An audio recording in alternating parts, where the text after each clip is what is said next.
ये कहानी है बाबा नीम करोली की अद्भुत गाथाओं की अगली कड़ी, जो डॉक्टर निर्मल मुंगली ने बताई है, जो कि महाराज के सशरीर रहते हुए उनसे कई बार मिले और उनके श्री चरणों का प्रसाद प्राप्त करने का सौभाग्य मिला है।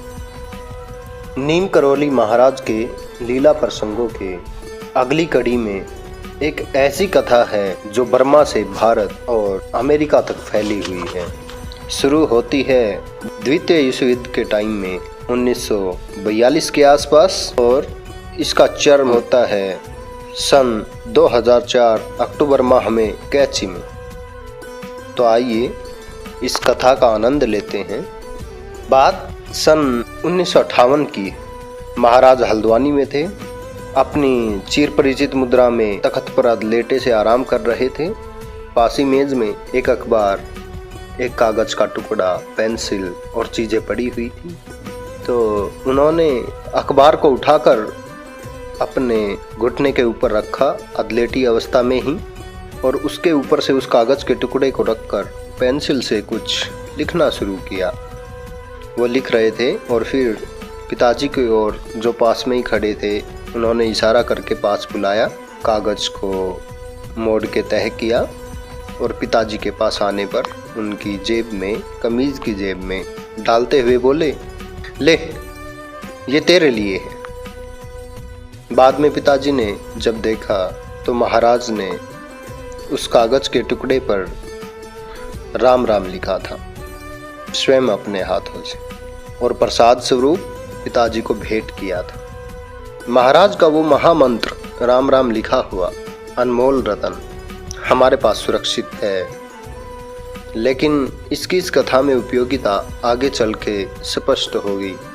सन 1992 में मैं अपनी सासू माँ के साथ उनके निवास स्थान नैनीताल में बैठा बातें कर रहा था।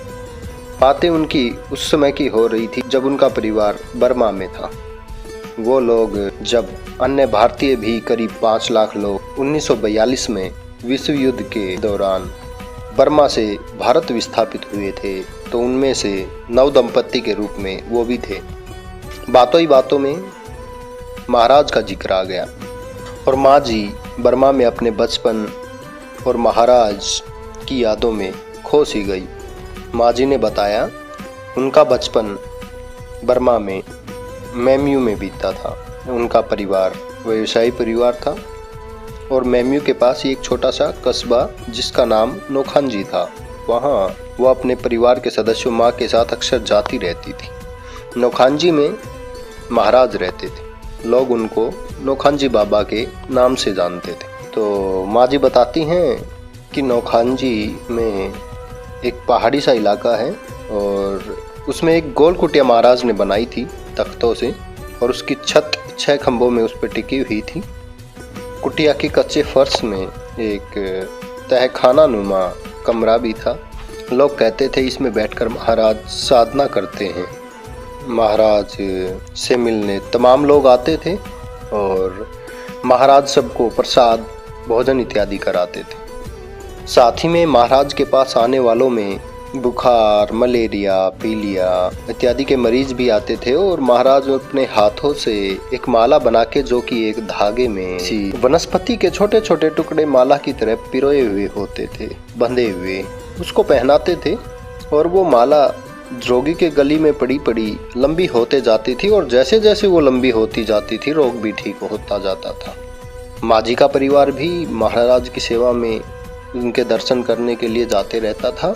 माँ जी की बड़ी स्पष्ट यादें थी। माँ जी बताती हैं कि महाराज को छाछ बहुत पसंद थी और मेरी माँ उनके लिए छाछ लेकर जाती थी। कुटी के दरवाजे के पास महाराज ने एक तख्ती लगा रखी थी जिस पर लिखा हुआ था, कुटी पुरानी हो चली, खंबे हैं बलवान, अतिथि तुम आते रहना, दाता है भगवान। महाराज युवा ही थे, उनकी दाढ़ी थी और काले बाल थे छोटे छोटे, और वो बिना सिलाए एक सफ़ेद वस्त्र धारण करते थे जिसकी की गांठ 2 सिरों की उनके बाएं कंधे के पास लटकती रहती थी। 1942 का समय था जब द्वितीय विश्व युद्ध में विस्थापित भारतीय करीब 5 लाख लोग वहाँ से भारत की ओर को चले। एक लंबी पैदल यात्रा के बाद, बहुत विकट यात्रा के बाद ये लोग भारत पहुँचे और माजी और उनके परिवार पिथौरागढ़ पहुँचे। बर्मा का जो कुछ भी था सब बर्मा में छूट गया और जीवन की नई शुरुआत फिर भारत में हुई। फिर से जीवन को व्यवस्थित किया उन्होंने। माजी बताती हैं कि 70 के दशक में वो जूलीकोट में अपने परिवार के साथ रहती थी। मेरे ससुर जी PWD में कार्यरत थे। तो माँ जी की अपनी कोई व्यक्तिगत परेशान थी उससे वो। तो उनके यहाँ एक मोहन चंद्र काम करते थे। मोहन चंद्र ने उनसे कहा कि मेम साहब, यहाँ पास में ही भूमियाधार में एक महाराज रहते हैं, लोग उनके पास जाते हैं, लोगों की परेशानियाँ ठीक करते हैं, आप भी मिलो ना उनसे, ठीक हो जाएगा सब। और एक दिन माँ जी मोहन चंद्र के साथ जूलीकोट से गेठिया के लिए रवाना हुई। मंदिर से पहले ही पहाड़ से निकलने वाले एक छोटे से पानी के स्रोत के पास में कुछ लोगों को उन्होंने बैठे देखा और उनके बीच में कंबल ओढ़े हुए एक व्यक्ति को देखा। माँ जी कहते हैं कि मैंने सोचा यही होंगे महाराज और मैं उनकी ओर को बढ़ी। जब उनके पास आई तो उन्होंने मेरी ओर को देखा और देखते ही बोले, लिली तूने पहचाना हमको? मैं हैरान हुई कि मेरा नाम लेके ये मुझे पुकार रहे हैं। मैंने जैसे देखा तो मुझे सब कुछ याद आ गया। मैंने कहा, जी महाराज, मैंने पहचान लिया आपको, आप नौखान जी वाले बाबा हैं। महाराज हंसने लगे। अच्छा, तो तूने पहचान लिया हमको, और बता क्या याद है तुझको, बता।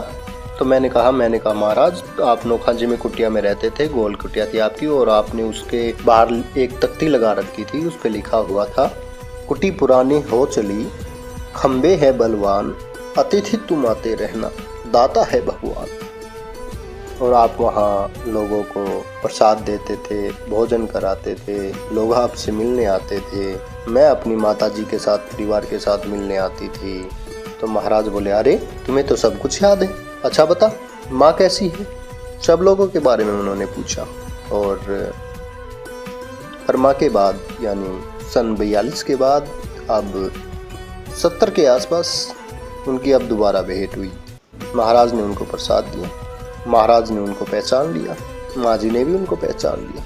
उसके बाद महाराज जी कई बार उनके निवास स्थान पर आए। इस वार्ता को मेरे पुत्र समर्थ ने, जो तब 5th स्टैंडर्ड का विद्यार्थी था, अपने स्कूल के एक रजिस्टर में लिख दिया। उसके बाद बात आती है सन 2004 अक्टूबर की। तब रामदास अमेरिका से अपने सहयोगी और साथियों के साथ कैची आए हुए थे। पक्षाघात के बाद वो व्हील चेयर में रहते थे। तो मैंने उनसे मिलने के लिए कैची जाने का मन बनाया। जब जाने लगा तो सोचने लगा कि रामदास के लिए इस भेंट में क्या लेके जाऊं। सोच ही रहा था तो मन में विचार आया कि महाराज के हाथ का लिखा हुआ वो महाप्रसाद राम राम, उसी को लेके चलूं, उसी के दर्शन करा दूंगा अब रामदास जी को। मैं संतुष्ट हुआ कि ठीक सोचा है। और लेकिन जब देखा उसको तो वो गायब। सब जगह ढूंढ लिया उसको, घर कोई ऐसा तो था ही नहीं कि उसको कहीं भी रख दो। जहाँ उसको मिलने की संभावना होती थी वहाँ सब जगह ढूंढ लिया, लेकिन वो महाराज का लिखा हुआ कागज नहीं मिला। जैसे जैसे ढूंढ असफल हो रही थी, मेरी बेचैनी बढ़ रही थी। मैं परेशान था कि इतनी अमूल्य चीज़ कैसे गुम हो गई। मैं परेशान था और कैची जाना भी था, क्योंकि मैंने वहाँ जवाब भेजा था कि मैं आ रहा हूँ। उसकी खोज करते करते अचानक मेरी पत्नी के हाथ में समर्थ का लिखा हुआ रजिस्टर का पन्ना मिल गया, जो माजी से बातचीत करते हुए समर्थ ने उसको कॉपी में लिख दिया था। पत्नी ने कहा, देखो ये मिला है, इससे कुछ होगा? तो मैंने जब देखा तो उसकी याद तो थी नहीं मुझको। मैंने कहा, चलो कुछ नहीं से तो कुछ बेहतर है। और हम उस कागज़ को ही लेके कैची के लिए रवाना हो गए। जब काठगोदाम में पहुँचे तो वहाँ जाम लगा हुआ था। मैंने गाड़ी पास में एक दुकान के सामने खड़ी कर दी तो एक परिचित व्यक्ति मेरे पास आया और उसने बताया कि ये सामने ही उसकी फोटोस्टेट की दुकान है। तो मैंने वो कागज़ उसको दिया और उससे कहा कि इसकी 2 कॉपी कर दो। उसने कॉपी करके मुझे दी और तभी जाम खुल गया और हम कैची के लिए रवाना हो गए। कैची पहुँचे। वहाँ पहुँचकर मैंने हमेशा की तरह महाराज के तख़्त में प्रणाम किया और फिर पूज्य सिद्धि माँ से मिलने उनके कक्ष की ओर चल दिया।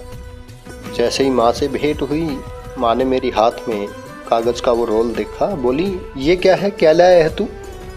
मैंने बताया, मैंने कहा माँ इसमें महाराज की कथा है जब वो बर्मा में थे। बोली बता बता। तो मैंने उनको संक्षेप में बताया। तो बोली लाला ये मुझे दे दे और फिर तू रामदास से भी मिल ले और प्रसाद खा। मैंने उसकी एक कॉपी माँ को दे दी। माँ उसको लेके अपने कमरे में चली गई भीतर और मैं रामदास से मिलने उनके कक्ष की ओर चला गया।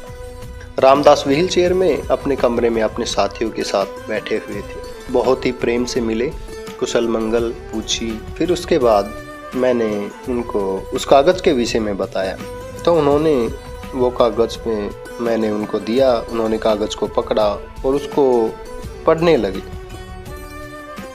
और पढ़ते पढ़ते अचानक गंभीर हो गए और फिर रुक के उसे बस एक ही बात निकल रही थी, oh my oh my oh my.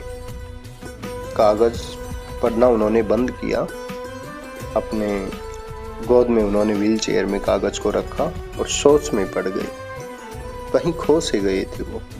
और फिर बोले ये तो मालूम था हमें कि बर्मा में महाराज थे, लेकिन कब, कहाँ और कैसे ये पता नहीं था। आज महाराज ने बता दिया हमें। फिर अपने साथियों से बोले हम बर्मा जाएंगे।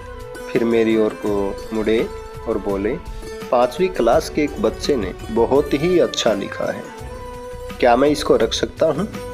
बहुत ही विनम्रता से उन्होंने पूछा। मैंने कहा आपके लिए ही है ये। और रामदास ने वो कागज बार बार अपने माथे में लगाते हुए पूरी श्रद्धा से एक ही बात कहते रहे, मेरे गुरु का प्रसाद, मेरे गुरु का प्रसाद, मेरे गुरु का प्रसाद, मेरे गुरु का प्रसाद। महाराज की इस लीला में ये कड़ियाँ आपस में किस तरीके से जुड़ती हैं। कहानी का एक सिरा द्वितीय विश्व युद्ध वाले समय में सन 40 के आसपास 42 बर्मा में है। फिर बीच में पिताजी को उनका सन 58 में दिया हुआ वो राम नाम वाला मंत्र का कागज़ जो ठीक रामदास के आने पर गुम हो गया, और उसकी जगह में माँ जी के संस्मरण का वो कागज़ जो बेटे ने लिख दिया था वो रामदास के हाथों में पहुंचा। और रामदास को महाराज ने, जैसा रामदास ने कहा कि आज उन्होंने बता दिया जो मैं जानना चाहता था, जो मैं ढूंढ रहा था। ये लीला है महाराज, तर्क बुद्धि से लीला को देखा नहीं जा सकता, भाव प्रधान है। इसका आनंद केवल प्रेम श्रद्धा से ही लिया जा सकता है। लीला है उनकी। नमस्कार। जय श्री राम। जय गुरुदेव। फिर आपसे भेंट हो। जय गुरुदेव।